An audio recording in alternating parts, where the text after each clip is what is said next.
Hoje a gente vai mergulhar fundo num mapa bem antigo e, olha, bastante complexo. Um verdadeiro mapa da alma humana. E se a alma não for uma coisa só, estática? E se na verdade ela for uma série de níveis, quase como fases de um jogo, só esperando para serem desbloqueadas? Essa é a ideia que vamos explorar. Um modelo que vê a alma como algo vivo, dinâmico, cheio de camadas. Uma jornada de uma vida inteira para subir, para se aprimorar. A base de tudo está bem aqui, nessa citação do Shara Hagyogulin. O corpo é uma vestimenta para a pessoa, mas não é a pessoa em si. Isso é fundamental. A ideia é que nosso eu de verdade, nossa essência, é um ser espiritual. O corpo é só o veículo, a roupa que a alma veste para viver sua jornada neste mundo. Beleza, então se a alma é essa entidade tão complexa, como é que ela se divide? Qual é o projeto, a planta baixa dela? Vamos detalhar agora os componentes desse eu espiritual. A alma, então, é descrita em 5 níveis distintos. Eles são conhecidos por esse acrônimo, Nahan Shai. Pensa numa escada, tá? A gente começa lá embaixo com a Nefesh, que é a nossa alma mais instintiva, mais animal. E a jornada é ir subindo, passar pelo Ruach, pela Neshama, pela Shaya, até chegar lá no topo, na Yetshida, que é a essência mais pura, a conexão direta com o divino. E aqui vem o pulo do gato.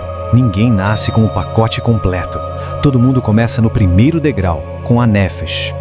Já os outros níveis, Ruach, Neshama e os que vêm depois, não são dados de graça. Eles precisam ser conquistados, ganhos por mérito, pelas nossas ações, por um trabalho de vida inteira de retificação espiritual. Mas esses níveis da alma não estão flutuando no vácuo, não. Eles estão totalmente conectados a uma cosmologia maior e corresponde a 4 mundos espirituais bem distintos. E olha que interessante essa tabela.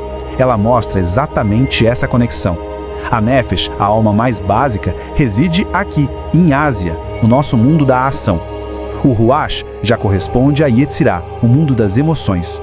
A Neshama está ligada ao mundo do intelecto, Briah. E os níveis mais altos, Shaya e Yeshida, pertencem ao mundo da pura divindade, Atzilut. Então, a jornada de retificação começa exatamente onde nós estamos, no nosso mundo físico, em Ásia. E essa primeira etapa tem um conjunto de regras, digamos, bem particular e desafiador. Para conseguir avançar para o próximo mundo, não basta só aperfeiçoar a Nefesh. É preciso retificar ela completamente e depois elevá-la através de todos os subníveis que existem dentro do nosso próprio mundo de Aya. É como se fosse uma jornada dentro da jornada, uma preparação interna antes de poder seguir em frente. E isso levanta uma pergunta interessante, né? Por que essa exigência? Por que a própria Nefesh precisa literalmente se mover para cima dentro desse primeiro mundo, em vez de simplesmente ganhar um novo nível de alma? A resposta, segundo os textos, está na presença de certos perigos espirituais chamados kliput, ou cascas. Pensa nelas como forças impuras que cercam o nosso mundo, Azia, e que podem se agarrar a uma alma que fica num estado vulnerável, mesmo que ela já tenha sido retificada. Então, essa subida da Nefesh dentro de Assia é, antes de mais nada, uma medida de proteção. A alma precisa subir para um lugar seguro, o nível mais alto do nosso próprio mundo, para se proteger dessas forças externas e garantir que todo o progresso não seja perdido. Ok, a alma está segura. E agora? Agora vamos para os mundos superiores. E é aqui que o jogo muda completamente. Toda a dinâmica da ascensão espiritual se transforma. E essa comparação deixa a diferença bem clara. Em Ásia, a própria Nefesh precisava subir. Já nos mundos superiores, como Yetzirah, a parte da alma que foi retificada fica no lugar dela. E como recompensa, a pessoa ganha uma nova parte da alma, um upgrade de um nível superior. Então o ponto crucial é este. Livre da ameaça das kliput, o progresso se torna sobre expansão, sobre adição. A jornada não é mais sobre escapar do perigo, mas sim sobre acumular novos níveis de consciência e de conexão espiritual. Mas essa jornada é complexa e, convenhamos, raramente é uma linha reta. O que acontece se no meio do caminho a pessoa comete um erro, um pecado e acaba danificando a alma? O texto descreve um dilema espiritual. Uma pessoa pode até ter consertado sua Nefesh, mas o seu Ruach, que é de um nível superior, pode ainda estar danificado por algum erro do passado. E aí tem um problema. Uma parte impura da alma não consegue repousar sobre uma parte pura. Isso cria uma incompatibilidade que precisa ser resolvida. A solução para isso é a reencarnação, ou Julgou. É a alma retornando para ter uma nova oportunidade de consertar aquela parte específica que foi danificada. Em alguns casos, essa parte danificada pode até mesmo entrar em outra pessoa para ser retificada. Mas olha, essa jornada não precisa ser solitária. O próprio sistema prevê mecanismos de ajuda, de mentoria espiritual para auxiliar nesse processo de conserto. Através de um conceito chamado Ibur, que significa impregnação. A alma de uma pessoa muito justa, um tzadik, que já completou a própria jornada, pode se juntar temporariamente a alguém para dar ajuda, força e orientação no serviço espiritual. E tudo isso nos leva a uma visão incrível do potencial humano. O texto afirma que toda pessoa é capaz de atingir o nível de Moshe Rabbeinu, ou Moisés. Isso sugere que os mais altos estados de realização espiritual não são reservados para poucos, mas são potencialmente acessíveis a todos que se dedicam a essa jornada. No fim das contas, essa estrutura toda não é só um sistema místico, é um convite a uma pergunta bem pessoal e profunda. Se a jornada da alma é uma escada de ascensão sem fim, qual é o próximo degrau a ser alcançado? Olá, e aí pessoal, bem-vindos! Hoje a gente vai mergulhar num mapa simplesmente fascinante da jornada da alma, todo baseado nos ensinamentos de Isaac Luria. Vamos descobrir juntos como a nossa alma é estruturada e qual é o caminho dela para a correção espiritual, o que a gente chama de Tikkun. Para começar, vamos direto ao ponto com uma pergunta que o texto Sha'ar HaGilgulim, que significa o portão das encarnações, coloca pra gente. Será que a alma é uma coisa só, simples e direta? A resposta que a gente vai encontrar é que, na verdade, ela é muito, mas muito mais complexa e cheia de detalhes do que a gente costuma imaginar. E para guiar a gente nessa exploração, nosso roteiro vai ser esse aqui. Primeiro a gente vai entender a anatomia da alma, depois a gente passa pela sua jornada de provação, aí vemos como ela se expande para mundos superiores e, por fim, a gente fecha com um impressionante sistema de reparo espiritual. Bora lá? Então, vamos começar pelo começo, né? Pela base de tudo, a anatomia da alma. Se prepara para a gente desvendar as 5 camadas que formam o nosso ser espiritual. Então, a fonte nos mostra que a alma tem 5 níveis. Pensa neles como se fossem degraus de uma escada, sabe? A gente começa lá embaixo, com a Nafesh, que é a força vital que conecta a gente ao corpo, e vamos subindo, até a Yeshida, que é o ponto máximo de união com o divino, um estado de consciência pura mesmo. E é aqui que a coisa fica muito interessante. Cada um desses níveis da alma está ligado a uma dimensão diferente da realidade. A Nefesh, por exemplo, pertence ao nosso mundo físico, a Ásia, o palco das nossas ações. Conforme a alma vai se elevando, ela começa a acessar mundos mais e mais sutis, até chegar em Atzilut, que é a dimensão da pura emanação divina. E agora se liga nessa ideia, que é muito poderosa. A gente não nasce com todos esses níveis já ativados, não. A gente só recebe a Nefesh, nossa conexão básica com a vida. Os outros níveis, como Ruach e Neshama, são conquistas. Eles dependem do nosso esforço espiritual, como o estudo, a prática do bem e a busca por um propósito maior na vida. Beleza, agora vamos focar no primeiro grande desafio da alma, a prova em Assia, aqui no nosso mundo. É no campo da ação que a jornada espiritual começa pra valer. Para a gente entender os desafios de Assia, a gente precisa falar das Klipot. Imagina elas como umas cascas ou barreiras que acabam escondendo a nossa luz interior. São as forças da negatividade, sabe? Os obstáculos que tentam afastar a gente do nosso verdadeiro potencial. E aqui o texto traz um ponto fundamental. Para evoluir, não adianta só olhar para o próprio umbigo. É preciso trabalhar para retificar, para consertar o ambiente todo, a nossa realidade em Assia. É um chamado para uma transformação que não é só individual, mas coletiva. Isso aqui é um detalhe muito legal do processo. A Nefesh original é como se fosse um diamante bruto que precisa ser lapidado. Ela vai passando por todas as etapas de purificação aqui em Assia, ficando cada vez mais brilhante, mas ela não é trocada por outra. É um processo de refinamento, não de substituição.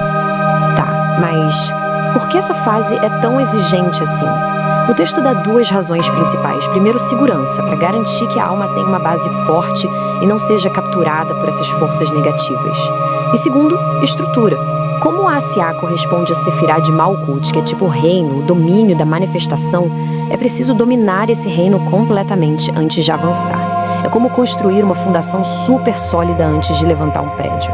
Faz todo sentido, né? Ok, uma vez que a alma passa nessa prova de fogo em Asiá, as regras do jogo mudam. E mudam completamente. A jornada espiritual entra numa fase totalmente nova, com outras possibilidades e, claro, outros desafios. A diferença é gritante, né? Em vez de só ficar polindo aquela peça única, a alma começa a se expandir, a adicionar novas partes e a aumentar sua consciência. É como sair de uma melodia de um instrumento só para uma sinfonia inteira, muito mais rica e complexa. E essa analogia que o próprio texto usa é simplesmente perfeita. A alma vira uma orquestra. Cada nível novo que a gente conquista é como um instrumento a mais, que adiciona mais riqueza, mais profundidade à música da nossa existência. Ok, mas e quando a alma se danifica? Quando a gente comete erros? Bom, o sistema luriânico também pensa nisso. Ele tem mecanismos de reparo bem sofisticados. Vamos mergulhar agora no fascinante processo de Tikkun, a tal da correção espiritual. Nesse contexto, a reencarnação, o Jugu, ganha um sentido totalmente novo. Não é para ser visto como um castigo, sabe? É, na verdade, uma baita oportunidade de cura, uma nova chance para consertar o que foi quebrado e continuar a jornada de aperfeiçoamento. Agora, o Ibur, essa ideia é fascinante. É como se fosse possível pegar emprestada temporariamente uma parte da alma de alguém mais evoluído, um tzadik, para te dar uma força, uma inspiração para superar um desafio seu. É uma verdadeira rede de apoio espiritual. E aqui a gente vê o passo a passo de como funciona esse concerto. Primeiro, a alma se danifica por alguma transgressão. Aí, a base dela, a Nefesh, reencarna sozinha para focar em se reparar. As partes de cima, Ruach e Neshama, que estão danificadas, não podem voltar ainda. Elas podem se ligar a outra alma, um Ger, que é um converso justo, para ajudar nesse reparo que acontece por fora. Enquanto isso, a pessoa pode receber a ajuda de um Tzadik via Ibur. É um sistema super complexo, mas que mostra como tá todo mundo conectado, né? Na jornada de cura de cada um. E para fechar esse processo de reparo, o texto usa uma metáfora que é, nossa, muito tocante. A Nefesh, já purificada, anseia se reunir de novo com seu Ruach original. Ela diz, eu vou voltar para o meu primeiro marido. É a busca pela unidade perdida, pelo retorno ao primeiro amor. Uau! Depois de ver todo esse mapa da alma, a gente fica com uma grande reflexão, né? Como é que a gente pode trazer essa consciência toda para o nosso dia a dia? Como viver de um jeito que honre essa jornada tão complexa e tão bonita da nossa alma? A resposta, no fundo, talvez esteja na própria busca de cada um.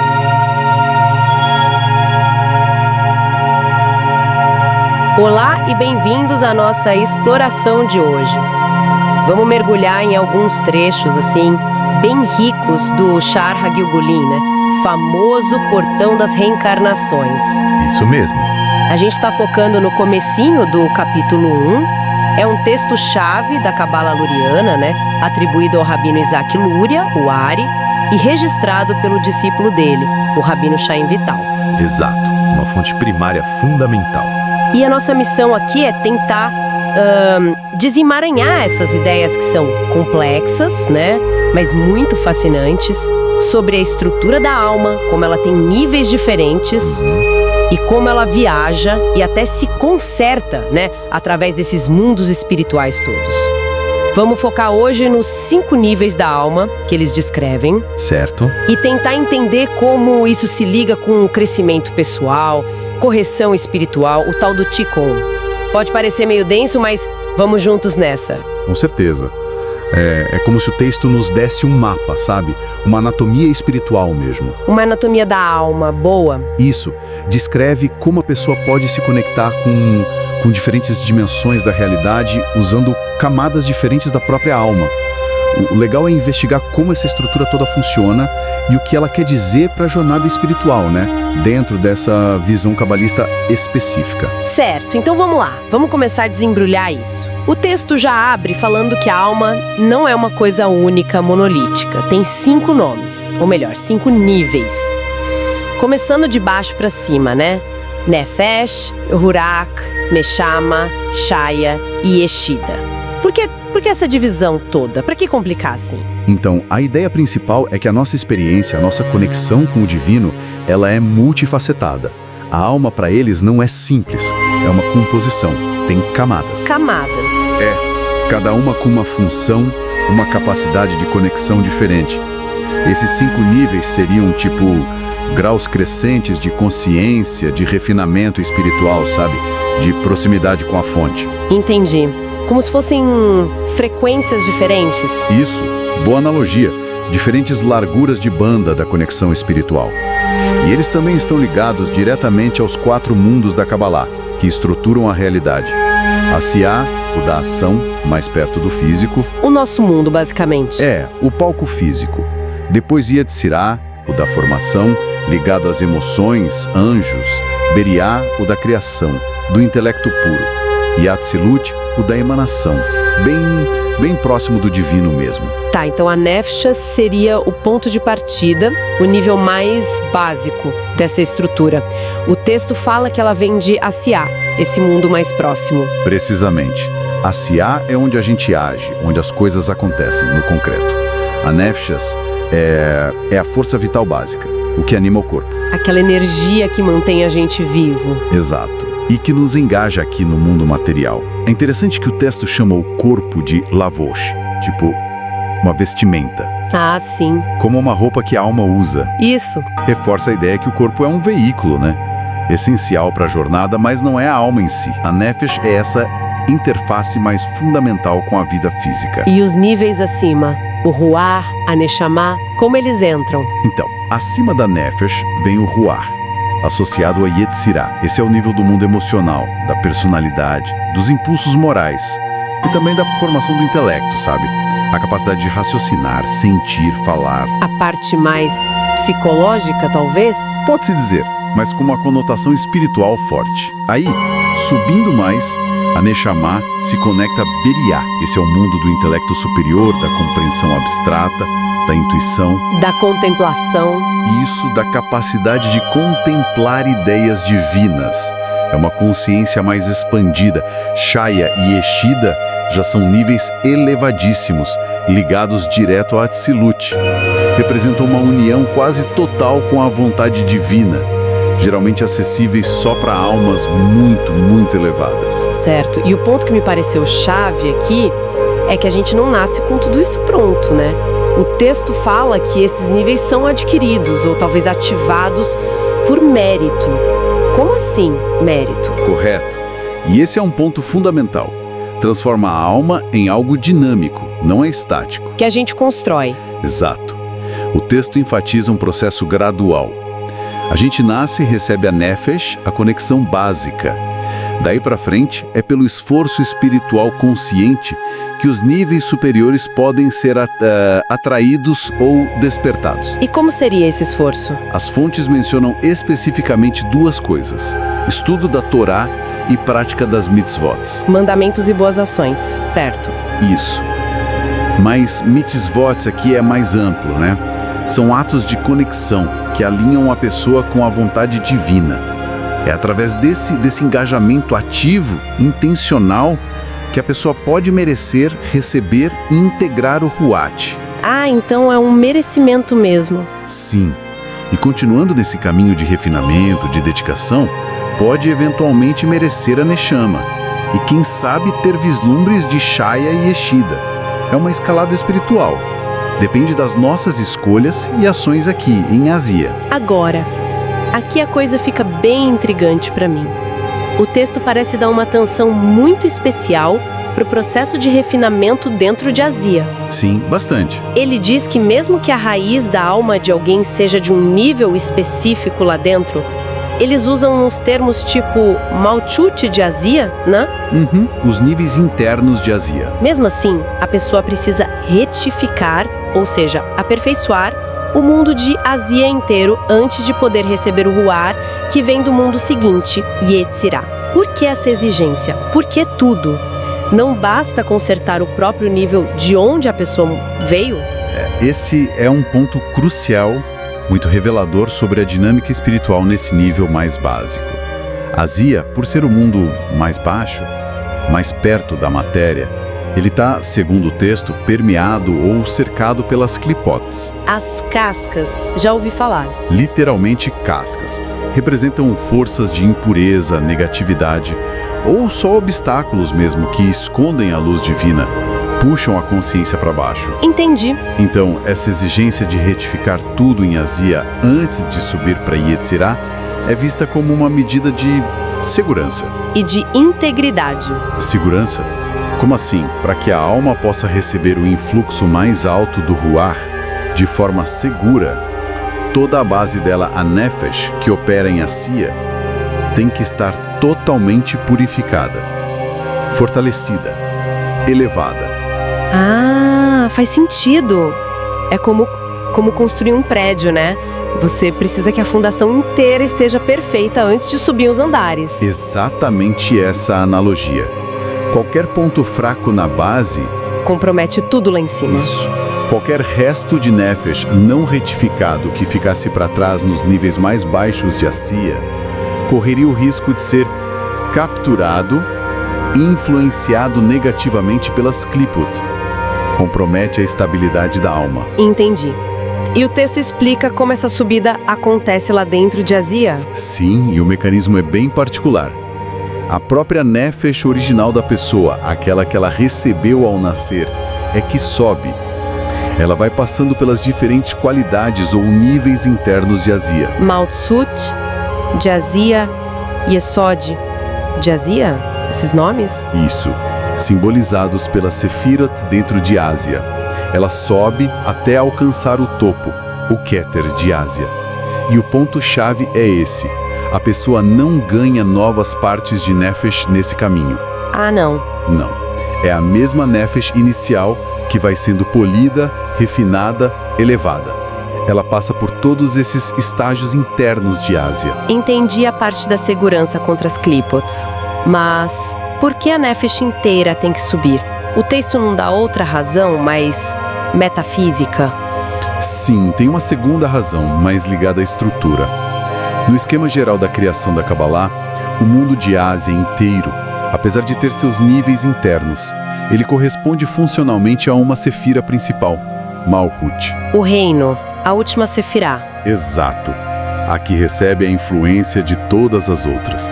Por ser, nesse sentido amplo, uma unidade Malhut, a parte da alma que está ligada a ele, a Nefesh, tem que percorrer e retificar toda a extensão dele, para ser considerada completa no seu próprio domínio. Entende? Como se a Nefesh tivesse que dominar completamente o seu reino, que é Azia, Malhut, antes de poder se graduar? Perfeito. Essa é a ideia. Dominar o próprio território antes de avançar. Ok, então Azia tem essa dinâmica única, retificação total, elevação da Nefesh original inteira, mas e depois? O que acontece quando alguém finalmente, completa essa tarefa difícil em Azia, junta méritos e recebe o Ruach, a alma de Yetzirah? O processo continua igual? Não. Aí o mecanismo de progressão muda bastante. E entender essa mudança é chave para pegar a estrutura que o texto está propondo. Então me conta. Vamos imaginar alguém que tem a raiz do seu Ruach no nível mais básico de Yetzirah, chamado Malchut de Yetzirah. Certo. Quando essa pessoa retifica esse nível com estudo, mitzvot apropriados para Yetzirah, e aí por mérito adicional, ela se qualifica para um nível superior dentro de Yetzirah, tipo Yesod de Yetzirah. Sim. Aí acontece algo diferente. Ela recebe uma porção adicional de Ruach, uma alma de Ruach que corresponde a Yesod de Yetzirah. Adicional. E o detalhe fascinante, a parte original do Ruach dela, aquela de Malchut de Yetzirah, permanece no lugar original, já retificada, mas fica lá. Peraí, isso é muito diferente. Quer dizer que nos mundos superiores a pessoa começa a acumular partes da alma, em vez de mover uma única parte para cima. Exatamente. Ela fica com a parte de Malchut de Yetzirah e a de Yesod de Yetzirah funcionando juntas. Por que essa mudança radical de estratégia em relação à Azia? Exatamente. A pessoa vai construindo uma alma mais complexa, com mais facetas. O texto dá 2 motivos principais para essa mudança, que são basicamente o inverso dos motivos para a azia. Faz sentido. Quais são? Primeiro, a ameaça das Klipot é considerada bem menor em Yetzira, Beria e Atzilut. São reinos mais refinados, com menos interferência negativa. Ah, então não tem o mesmo perigo. Isso, as partes da alma que foram retificadas e ficam estacionadas nos seus níveis originais, tipo o Ruach de Malchut de Yetzira no nosso exemplo, elas estariam seguras ali, sem risco de corrupção. Não precisa puxar tudo para cima por segurança. Ok, esse é um motivo. E o outro? O outro é estrutural, como a gente falou antes. Enquanto a Sia corresponde a uma Sefira principal, Malhut, os mundos superiores são associados a múltiplas Sefirot. Ah, verdade. Yetzirah tem 6, né? Isso. Yetzirah corresponde a 6 Sefirot do Zeirampim, Chesed, Gevurah, Tiferet, etc. Beria corresponde a Bina, entendimento. Atzilut, a Shokma, sabedoria e Keter, coroa. Então, a progressão nesses mundos mais altos envolve adquirir e integrar as qualidades e consciências de cada uma dessas diferentes facetas, dessas Sefirot. Não é mais elevar uma única entidade numa estrutura unificada como a Nefesh em Asiya, Malhut. É mais como expandir a alma. Exato. Adicionando novas dimensões, novas capacidades, que correspondem a cada sefirá que a pessoa alcança naquele mundo. A alma vai ficando mais rica. Como adicionar instrumentos diferentes numa orquestra, sabe? Entendi. E essa ideia das partes retificadas ficarem paradas nos níveis inferiores, enquanto a pessoa sobe. Isso me lembra outro conceito que o texto menciona, o tal do Ibur. Seria a chance de almas de tzadikim, né? Pessoas justas, avançadas, ajudarem outras pessoas. Como isso se encaixa nesse modelo de acumular partes da alma? Precisamente. A conexão é direta e é bem engenhosa. O texto explica que são justamente esses aspectos inferiores, mas já perfeitos, da alma de um tzadik. As partes que ficaram para trás. Isso. Por exemplo, a parte do Ruach dele de Malchut de Yetzira, ou da Neshama dele de Malchut de Beria. Aquelas partes que ficaram nos níveis originais, enquanto o Tzadik subia muito mais alto. Sim. Essas partes é que podem descer temporariamente para se associar à alma de outra pessoa que está precisando de ajuda naquele nível específico. Ah, que interessante! É como um empréstimo espiritual. É tipo isso, o fenômeno do Ibur, que pode ser traduzido como impregnação ou gestação espiritual, permite que essa parte refinada do tzadik dê suporte, inspiração, força para alguém que está lutando para retificar o próprio nível correspondente. E o tzadik mesmo, a essência dele? A essência principal do tzadik, as conquistas mais altas dele, continua lá em cima, conectada à fonte, atada no feixe da vida, como dizem. Mas essas partes residentes, perfeitas nos níveis inferiores, viram tipo um recurso espiritual disponível para ajudar outros. É uma forma de interconexão, de ajuda mútua entre as almas. Muito bonito, né? Muito. Fascinante essa ideia. Mas e o outro lado da moeda? O que acontece se alguém não segue esse caminho bonito de subida, se comete erros graves? O texto fala de Shet. Pecado, ou melhor, falta, desvio do alvo. Ipgam, um dano, uma mácula na alma. Como o sistema lida com isso? Isso nos leva direto para o coração do conceito de Gilgul, a reencarnação, que, nesse contexto, é vista principalmente como um mecanismo cósmico de tikkun, de reparo, de retificação. A reencarnação para consertar as coisas. Exatamente. Se alguém, por transgressões sérias ou por negligência espiritual persistente, causa um pigam, um dano num ou mais níveis da alma, Nefesh, Ruach, Neshama, o processo de reparo pode ser bem complexo. Pode exigir mais de uma vida. Como assim? O texto descreve que a pessoa pode precisar reencarnar inicialmente só com a Nefesh, a parte mais básica, para se concentrar em retificar totalmente esse nível fundamental, que pode ser danificado ou que serve de base para o reparo do resto. Certo. Então a pessoa reencarna com a Nefesh para um recomeço focado na base. Mas e as partes danificadas de Ruach e Neshama? Onde elas ficam nesse meio tempo? Elas somem? Não somem.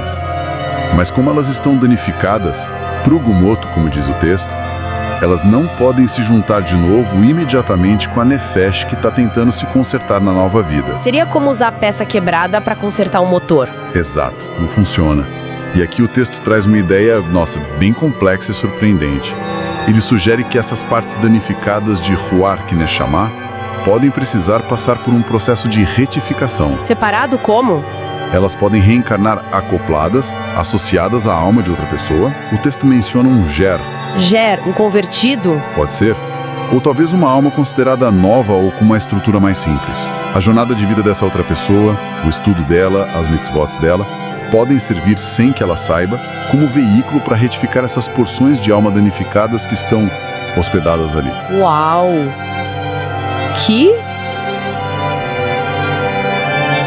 Que pensamento vertiginoso. Isso quer dizer que partes de uma alma original poderiam estar sendo consertadas em corpos e vidas diferentes, talvez ao mesmo tempo? É essa a implicação, segundo essa passagem. É uma teia de conexão entre as almas muito mais intrincada do que a gente costuma pensar. Desafia a nossa ideia de indivíduo, né? Totalmente. E enquanto essas partes danificadas estão nesse concerto externo, a pessoa na sua encarnação principal, focada em retificar a Nefesh, não fica limitada espiritualmente. Ah, não. Não. Ela pode, como a gente falou do Ibur, receber empréstimos temporários de partes de alma não danificadas, Ruach, Neshama, de um tzadik. Ah, o Ibur de novo. Sim. Isso daria a ela a capacidade emocional, intelectual, para poder estudar, fazer mitzvot, continuar o próprio tikkun pessoal. Mesmo que as partes originais superiores dela ainda estejam, digamos, na oficina. E qual seria o objetivo final de todo esse processo? Essa fragmentação, esse reparo complexo via Gilgul e Ibur? O objetivo final é sempre a reintegração. A restauração da totalidade, da perfeição original da alma. Juntar tudo de novo. Isso. Quando as partes originais de Ruach e Neshama da pessoa forem totalmente retificadas, seja pelo esforço dela, seja por esse Gilgul hospedado aí, elas ficam prontas para se reunir com a Nefesh original daquela alma. Quando isso acontece? Pode ser depois da morte física, da encarnação de reparo, ou quando o ciclo de Tikkun necessário terminar. O texto usa uma metáfora muito íntima, muito tocante para descrever essa reunião. Qual? Compara a Nefesh que esperou e se retificou dizendo: irei e retornarei ao meu primeiro marido. Nossa! Referindo-se ao Ruach original. Isso, ao Ruach original.